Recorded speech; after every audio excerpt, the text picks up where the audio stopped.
This video is an update to this one. Now, I'm not delusional. I know that it's got 16 views. Mainly because I didn't share this YouTube channel with everybody yet, because I just didn't want that pressure, especially for the first few videos that aren't necessarily gonna be like very good. But I'm trying my best, and so that's the best that anyone can do. That's a Pinocchio quote, believe it or not.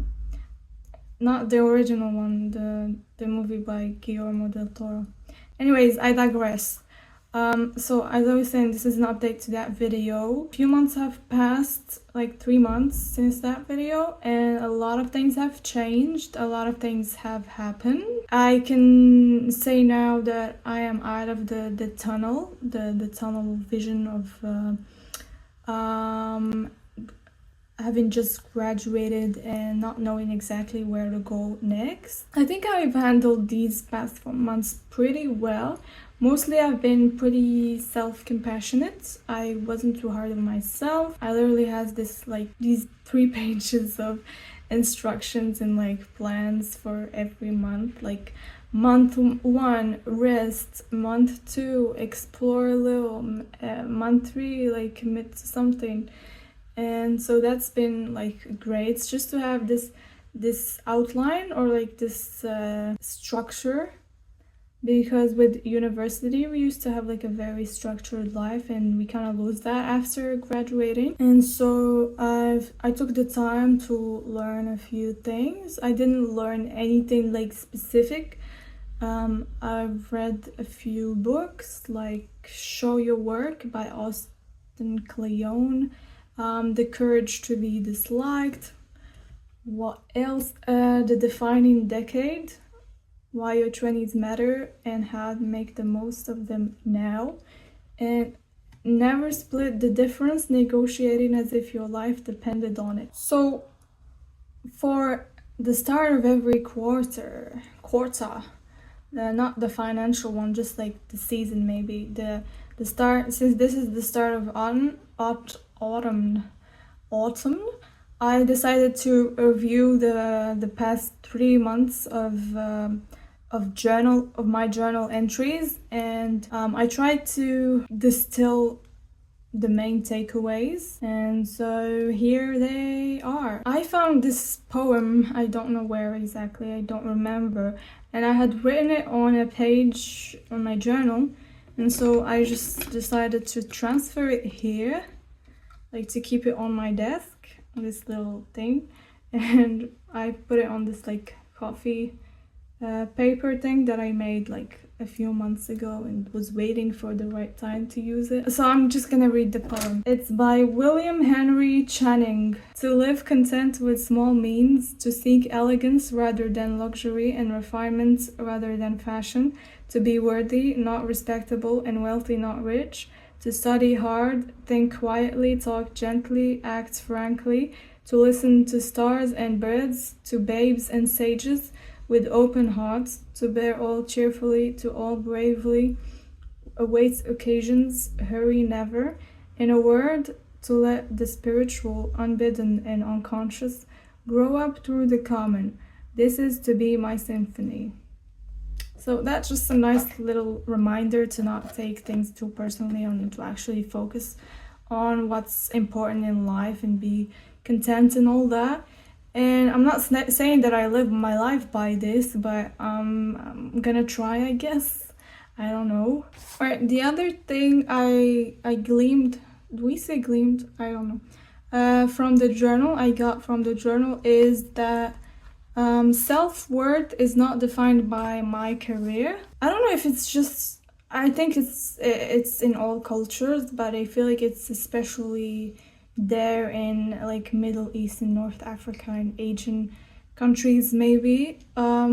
They put too much emphasis on careers and studies and whatnot. We all gotta remember that we are enough. Just the fact that we exist on this earth is amazing, and even the idea of looking for your purpose is very new and recent.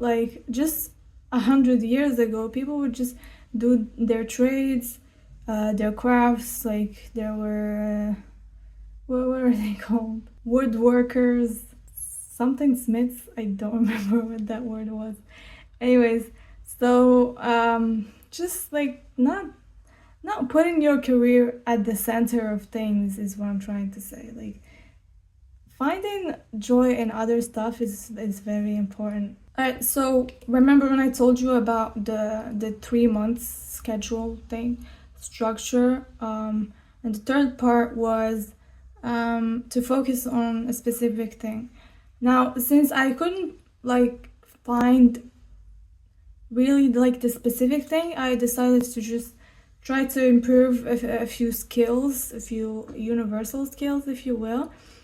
And so I pulled out 3 lists of skills that I got from one, Ali Abdal, two, Sahil Bloom, who is also Ali Abdal's friend, and then Nisha from, say, this financial YouTuber.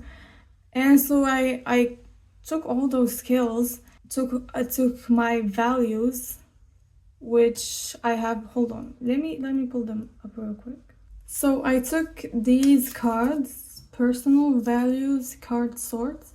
There's like a PDF online that you can just print it out and cut them like this. They're like fun. Instance, let's see, inner peace, to experience personal peace. When I remember or when I'm interested, I try to pick the values that I like most, and so I have these that I picked out from the original deck. And so I try to match the values to like the skills that I can learn, and lo and behold, so here are the skills that I found match my values: storytelling, content creation, personal branding, and clear communication.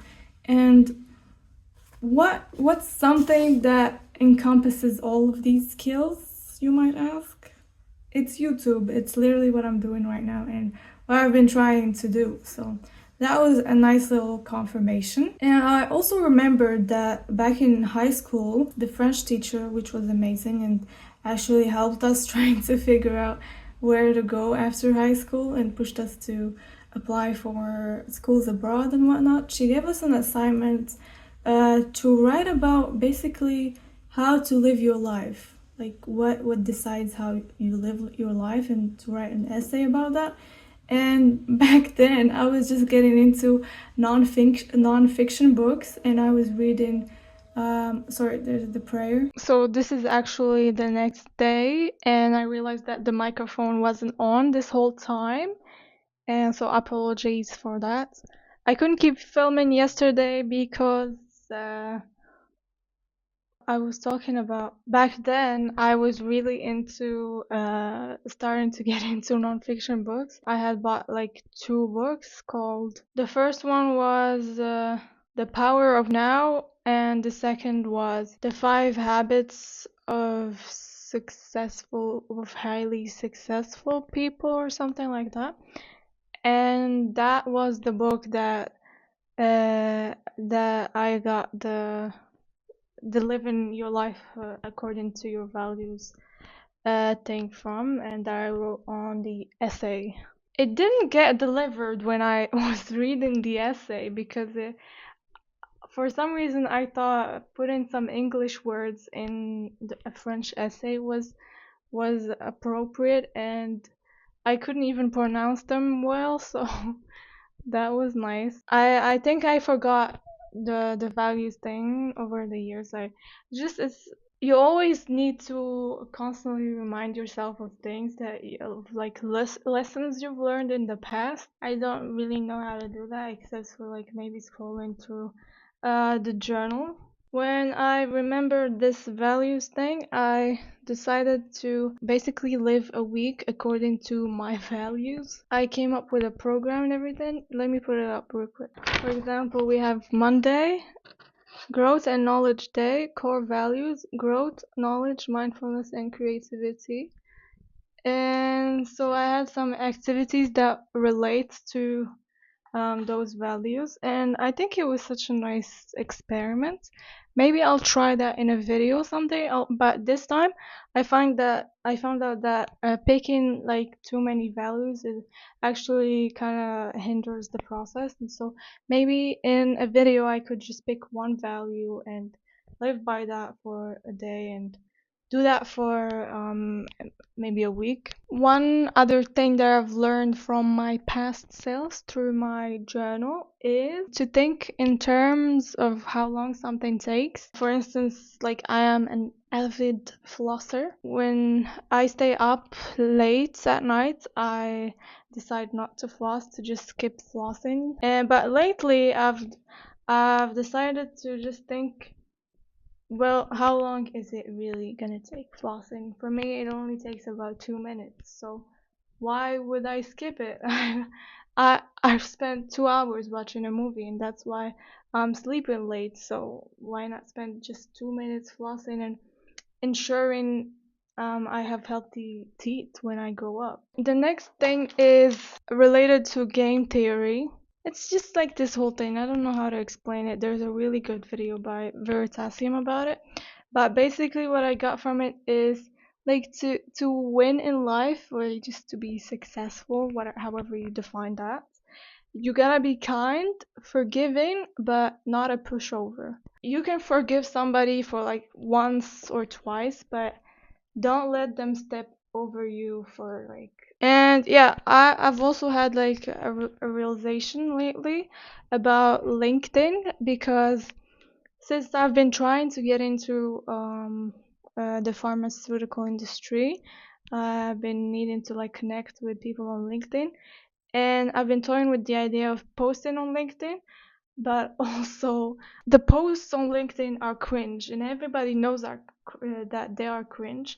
Even the people who post them know, but maybe they went through that resistance and just post them anyways, and they don't care or whatever. But what I realized for me is the way for me to make it like acceptable and to actually post is if I actually show the process of like how I got to that position. For instance, I'm not gonna share, hey, yay me, I got into this fancy company, yay me, I graduated with honors, whatever. But I think for me it's important to actually share how you got there, like step by step, or just like a little overview, just to help people who maybe want to achieve that same position. And I feel like that's how you make it less cringe. And also AI, like they're all written by AI and it's so obvious. So if you just took a moment to just it's just a short post, just write it yourself.